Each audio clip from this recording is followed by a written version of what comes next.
अस्सलाम वालेकुम दोस्तों, क्या हाल चल है। गल्फ़ में भी अपनी दौड़ लगी हुई है, स्पेशली यूएई, कतर और ये जो है ना सऊदी अरेबिया, ये रेस के पहले घोड़े हैं। इनके दरमियान यानी रेस शुरू से ही है। बाकी मुल्क भी डेवलपमेंट जारी है, तरक्की कर रहे हैं, लेकिन ये 2-3 मुल्क जो है ना ये तो नेक्स्ट लेवल। कतर में रिसेंटली फीफा का वर्ल्ड कप हुआ, फीफा का वर्ल्ड कप हुआ। तो MBS आपको पता है वो ज़िद्दी है, पैसा है, तो जिसके पास पैसा है भैया वो कुछ भी कर सकता है। उसने बोला वर्ल्ड कप उधर हुआ तो इधर भी कोई बड़ा कप होना चाहिए। तो फीफा जो क्लब वर्ल्ड कप है वो 2023 का वो होने जा रहा है सऊदी अरेबिया में, और उसकी डेट्स जो हैं वो 12 से 22 दिसंबर है। उसमें बहुत सारे क्लब्स जो हैं वो होंगे, और फिर इंटरनेशनल खिलाड़ी जो हैं उनका तो जलवा होना ही होना है।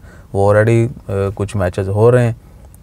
रोनाल्डो जो है ना वो तो और सऊदी अल नसर क्लब को उन्होंने ज्वाइन कर लिया है, और उनके लिए बड़े कवानीन भी तब्दील हुए हैं, पता है ना आपको।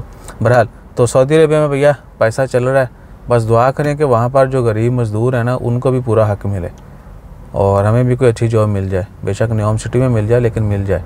तो अपना ख्याल रखिएगा, दुआ में याद रखिएगा। ये जो है ना स्केजूल ये 12 से 22 दिसंबर है, सऊदी अरेबिया में सारे मैचेस होंगे। जज़ाकल्लाह।